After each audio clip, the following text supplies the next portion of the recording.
देश दुनिया की हर वड्डी खबर के लिए हुणे डाउनलोड करो number 1 news app Dainik Savera times.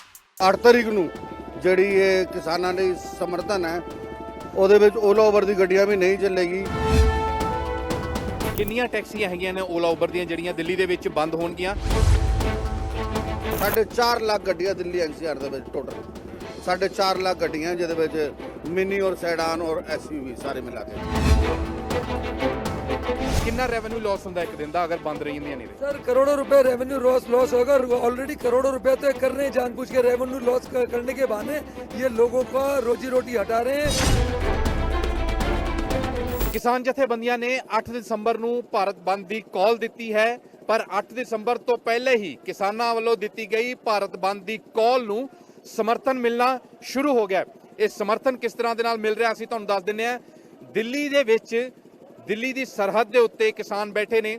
ਕਈ ਵਾਰ ਇੱਕ ਪ੍ਰਚਾਰ ਕਰਨ ਦੀ ਕੋਸ਼ਿਸ਼ ਕੀਤੀ ਗਈ ਕਿ ਸ਼ਾਇਦ ਦਿੱਲੀ ਦੇ ਲੋਕਾਂ ਨੂੰ ਕਿਸੇ ਤਰ੍ਹਾਂ ਦੀ ਇਸ ਧਰਨੇ ਤੋਂ ਸਮੱਸਿਆ ਹੋ ਰਹੀ ਹੈ, ਪਰ ਅਜਿਹੀਆਂ ਸਾਰੇ ਝੂਠੇ ਪ੍ਰਚਾਰ ਦੇ ਉੱਤੇ ਫੁੱਲ ਸਟਾਪ ਲਾ ਦਿੱਤਾ ਹੈ, ਉਸ ਨੂੰ ਰੋਕ ਦਿੱਤਾ ਹੈ। ਤੁਹਾਨੂੰ ਦੱਸ ਦਿੰਦੇ ਹਾਂ ਕਿ ਕਿਸਾਨ ਜਥੇਬੰਦੀਆਂ ਦੇ ਬੰਦ ਦੀ ਕਾਲ ਨੂੰ ਕਿਸ ਤਰ੍ਹਾਂ ਦੇ ਨਾਲ 2 ਦਿਨ ਪਹਿਲਾਂ ਹੀ ਸਮਰਥਨ ਦੇਣ ਦੇ ਲਈ ਵੱਖ-ਵੱਖ ਜਥੇਬੰਦੀਆਂ ਕਿਸਾਨ ਧਰਨੇ ਦੇ ਵਿੱਚ ਪਹੁੰਚ ਰਹੀਆਂ ਨੇ। ਜਿਸ ਦਿਨ ਭਾਰਤ ਬੰਦ ਦੀ ਕਾਲ ਹੋਏਗੀ 8 ਦਸੰਬਰ ਨੂੰ ਦਿੱਲੀ ਦੇ ਵਿੱਚ ਨਾ ਤਾਂ ਓਲਾ ਉਬਰ ਦੀਆਂ ਟੈਕਸੀਆਂ ਚੱਲਣਗੀਆਂ ਤੇ ਨਾ ਹੀ ਟੂਰਿਸਟ ਬੱਸਾਂ ਚੱਲਣਗੀਆਂ। ਸਾਡੇ ਨਾਲ ਜਥੇਬੰਦੀ ਦੇ ਜਿਹੜੇ ਨੇ ਆਗੂ ਮੌਜੂਦ ਨੇ। ਓਲਾ ਉਬਰ ਵੀ ਬੰਦ ਕਰਨ ਜਾ ਰਹੇ ਹੋ, ਤੁਹਾਡਾ ਨਾਮ ਕੀ ਹੈ? ਕਮਲਜੀਤ ਗਿੱਲ ਮੇਰਾ ਨਾਮ ਹੈ ਔਰ ਮੈਂ ਸਰਵੋਦਯ ਡਰਾਈਵਰ ਐਸੋਸੀਏਸ਼ਨ ਨੂੰ ਲੀਡ ਕਰਦਾ ਹਾਂ ਦਿੱਲੀ ਦੇ ਵਿੱਚ। ਔਰ 8 ਤਰੀਕ ਨੂੰ ਜਿਹੜੀ ਇਹ ਕਿਸਾਨਾਂ ਲਈ ਸਮਰਥਨ ਹੈ ਉਹਦੇ ਵਿੱਚ ਓਲਾ ਉਬਰ ਦੀ ਗੱਡੀਆਂ ਵੀ ਨਹੀਂ ਚੱਲੇਗੀ। ਜਿਹੜੀ ਗੱਡੀਆਂ ਚੱਲੇਗੀ ਉਹਨੂੰ ਆਪਣਾ ਖੁਦ ਨੁਕਸਾਨ ਝੇਲਣਾ ਪਏਗਾ। ਸਾਡੀ ਤਰਫ ਤੋਂ ਮਨਾ ਔਰ ਸਾਰਿਆਂ ਨੂੰ ਇਹ ਵੀ ਬੋਲਾਂਗੇ ਗੱਡੀਆਂ ਨਾ ਚਲਾਓ। ਕਿਸਾਨਾਂ ਦੀ ਪ੍ਰੋਬਲਮ ਬਹੁਤ ਜ਼ਿਆਦਾ ਵੱਡੀ ਹੈ। ਜਿੱਥੇ ਜੈ ਜਵਾਨ ਔਰ ਜੈ ਕਿਸਾਨ ਦਾ ਨਾਰਾ ਦਿੱਤਾ ਗਿਆ ਉਹਦੇ ਨਾਲ ਜਵਾਨ ਨੂੰ ਕੋਈ ਵੈਲਿਊ ਦਿੱਤੀ ਜਾ ਰਹੀ ਹੈ ਨਾ ਕਿਸਾਨਾਂ ਨੂੰ ਵੈਲਿਊ ਦਿੱਤੀ ਜਾ ਰਹੀ ਹੈ। ਸ਼ਰਮ ਆਉਣੀ ਚਾਹੀਦੀ ਹੈ ਸਰਕਾਰ ਨੂੰ। ਉਹਦੇ ਲਈ ਪੂਰੇ ਓਲਾ ਉਬਰ ਦੇ ਬੰਦੇ ਤਾਂ ਨਾਲ ਹੈ ਹੀ, ਟੈਕਸੀ ਡਰਾਈਵਰ ਔਰ ਚਾਲਕ ਮਾਲਿਕ, ਨਾਲੇ ਦਿੱਲੀ ਟਰਾਂਸਪੋਰਟ ਦੇ ਸੰਜੇ ਸਮਰਾਟ ਜੀ ਵੀ ਹੈ, ਇਹ ਵੀ ਸਾਡੇ ਨਾਲ ਹੈ, ਟਰੱਕ ਵਾਲੇ ਵੀ ਸਾਡੇ ਨਾਲ ਹੈ। ਸਾਰੇ ਲੋਕੀ ਦਿੱਲੀ ਨੂੰ 8 ਤਰੀਕ ਨੂੰ ਬੰਦ ਕਰੇਂਗੇ। ਤਾਂ ਕਿੰਨੀਆਂ ਟੈਕਸੀਆਂ ਹੈਗੀਆਂ ਨੇ ਓਲਾ ਉਬਰ ਦੀਆਂ ਜਿਹੜੀਆਂ ਦਿੱਲੀ ਦੇ ਵਿੱਚ ਬੰਦ ਹੋਣਗੀਆਂ, ਜਾਂ ਦੂਸਰੀ ਜਿਹੜੀ ਸਰਵਿਸਿਜ਼ ਬੰਦ ਕਰਨ ਦੀ ਤੁਸੀਂ ਗੱਲ ਕਰ ਰਹੇ ਹੋ, ਕਿੰਨੀਆਂ ਕਿ ਨੇ? ਓਲਾ ਉਬਰ ਦਾ ਮੈਂ ਤੁਹਾਨੂੰ ਦੱਸਦਾ 4.5 ਲੱਖ ਗੱਡੀਆਂ ਦਿੱਲੀ ਐਨਸੀਆਰ ਦੇ ਵਿੱਚ ਟੋਟਲ 4.5 ਲੱਖ ਗੱਡੀਆਂ ਜਿਹਦੇ ਵਿੱਚ ਮਿਨੀ ਔਰ ਸੈਡਾਨ ਔਰ ਐਸਯੂਵੀ ਸਾਰੇ ਮਿਲਾ ਕੇ। ਤੇ ਸਿਰਫ 8 ਦਸੰਬਰ ਨੂੰ ਹੀ ਬੰਦ ਰਹਿਣਗੇ ਓਲਾ ਉਬਰ, ਜਾਂ ਉਸ ਤੋਂ ਗਾਂ ਵੀ ਵਧੇਗਾ? ਇਹ ਡਿਪੈਂਡ ਹੈ ਬਾਕੀ ਕਿੰਨਾ ਕੀ ਨਤੀਜਾ ਆਉਂਦਾ ਅੱਗੇ। ਜਿੰਨੇ ਵੀ ਲੋਕੀ ਆ ਸਾਡੇ ਬਹੁਤ ਜ਼ਿਆਦਾ ਵੱਡਾ। ਹਾਂਜੀ, ਸੋ 8 ਦਸੰਬਰ ਨੂੰ ਜਿਹੜੀ ਕਿਸਾਨਾਂ ਦੇ ਬੰਦ ਦੀ ਕਾਲ ਹੈਗੀ ਆ, ਉਸ ਦਿਨ ਦਿੱਲੀ ਦੇ ਵਿੱਚ ਓਲਾ ਉਬਰ ਦੀਆਂ ਜਿਹੜੀਆਂ ਟੈਕਸੀਆਂ ਚੱਲਦੀਆਂ ਨੇ 4.5 ਲੱਖ ਟੈਕਸੀਆਂ ਬੰਦ ਰਹਿਣਗੀਆਂ, ਉਸ ਦਿਨ ਨਹੀਂ ਚੱਲਣਗੀਆਂ। ਉਸ ਤੋਂ ਇਲਾਵਾ ਜਿਹੜੀਆਂ ਟੂਰਿਸਟ ਬੱਸਾਂ ਚੱਲਦੀਆਂ ਨੇ ਉਸ ਨੂੰ ਲੈ ਕੇ ਵੀ ਉਸ ਜਥੇਬੰਦੀ ਵੱਲੋਂ ਐਲਾਨ ਕੀਤਾ ਗਿਆ ਹੈ। ਸੰਜੇ ਸਾਡੇ ਨਾਲ ਨੇ ਟੂਰਿਸਟ ਬੱਸ ਐਸੋਸੀਏਸ਼ਨ ਦੇ। ਸੰਜੇ जी किस तरह के नाल ਤੁਹਾਡੀ ਜਥੇਬੰਦੀ समर्थन कर रही है? सर एक्चुअली क्या है कि जो किसान की जो समस्या है वो एक तरीके से टैक्सी वालों की भी समस्या है। समस्या से इस तरीके से कि जो हिंदुस्तान के अंदर जो भारत सरकार है वो कॉरपोरेट घरानों को ला रही है, तो हमारे साथ तो जाती हो चुकी है ऑलरेडी। जो ओला उबर जैसी कंपनियां आ गई है तो हमारे छोटे ट्रांसपोर्टरों को ख़त्म कर दिया। अब इनका सेकंड टारगेट किसान है। और अगर हम संसार में हिंदुस्तान में जो किसी की इज्जत करते हैं माँ के बाद, वो किसान की करते हैं, क्योंकि वो हमें अन्न देता है और अन्न के खाने के बाद ही हम जिंदा यहाँ पे खड़े हुए हैं। तो एक तरीके से किसान को बर्बाद करने की साजिश हो रही है, और हमको तो हमारी साजिश तो काफ़ी साल से चल रही है जिसका विरोध कर रहे हैं। इसलिए आज हम किसानों के साथ आना चाहते हैं कि अगर किसानों की जीत होगी तो वो हमारी जीत होगी। इसलिए हम लोग 8 तारीख को इनको भरपूर समर्थन कर रहे हैं, और हम अपनी गाड़ियाँ 8 तारीख को ना चला के भारत सरकार को दिखा देंगे कि हम किसानों के साथ हैं। और जहाँ जय किसान जय जवान वहाँ जय चालक और जय ट्रांसपोर्टर भी होगा, क्योंकि ट्रांसपोर्टर के और चालक के बगैर हिंदुस्तान में कुछ नहीं चल सकता। तो हमारे को तो बर्बाद करने की साजिश ओला उबर लाके इन्होंने काफ़ी साल से कर दी है। ओला उबर ले आके कर देती है।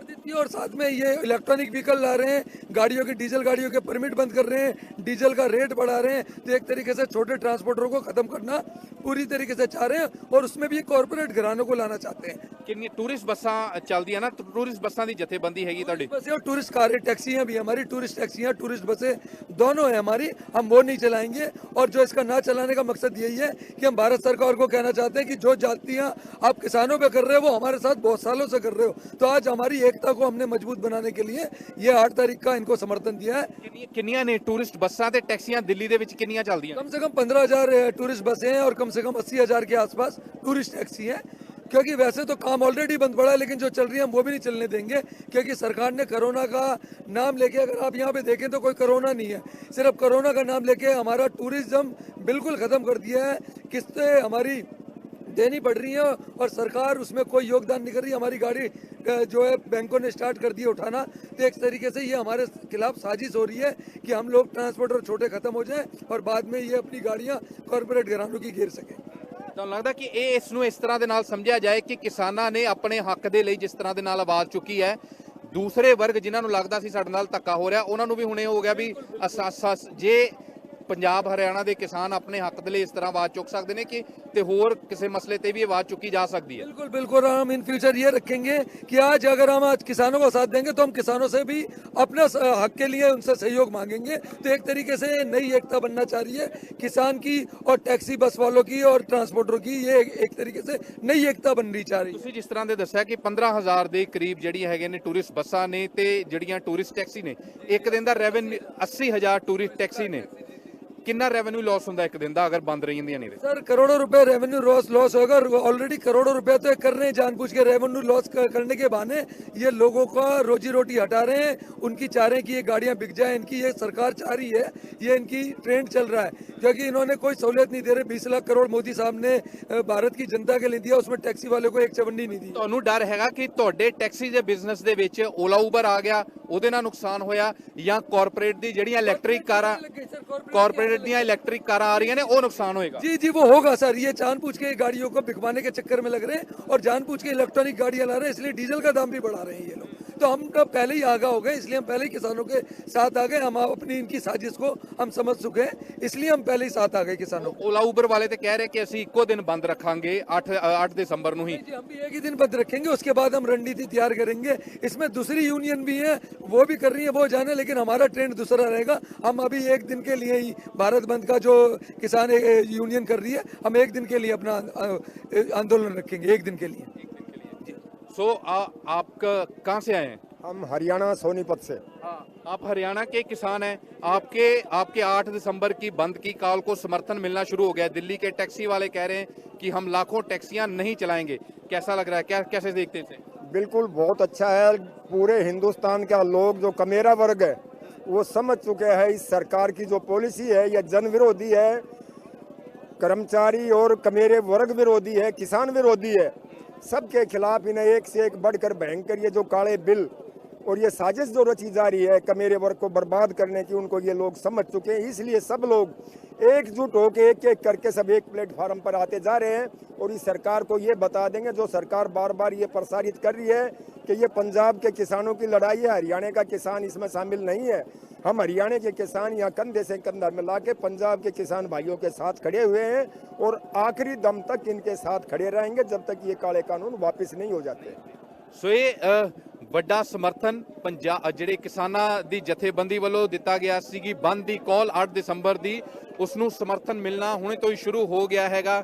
ਦਿੱਲੀ ਦੇ ਵਿੱਚ 8 ਦਸੰਬਰ ਨੂੰ ਨਾ ਤੇ ਟੂਰਿਸਟ ਬੱਸਾਂ ਚੱਲਣਗੀਆਂ, ਨਾ ਟੈਕਸੀਆਂ ਚੱਲਣਗੀਆਂ ਤੇ ਨਾ ਹੀ ਓਲਾ ਉਬਰ ਦੀਆਂ ਟੈਕਸੀਆਂ ਵੀ ਦਿੱਲੀ ਦੇ ਵਿੱਚ 8 ਦਸੰਬਰ ਨੂੰ ਚੱਲਣਗੀਆਂ। 8 ਦਸੰਬਰ ਤੋਂ ਪਹਿਲਾਂ ਹੀ ਦਿੱਲੀ ਦੇ ਟਰਾਂਸਪੋਰਟਰਾਂ ਨੇ ਕਿਸਾਨਾਂ ਦੇ ਬੰਦ ਦੀ ਕਾਲ ਨੂੰ ਸਮਰਥਨ ਦੇ ਦਿੱਤਾ ਹੈ। ਕੈਮਰਾਮੈਨ ਪਵਨ ਦੇ ਨਾਲ पमिल पाटिया, दैनिक सवेरा, दिल्ली।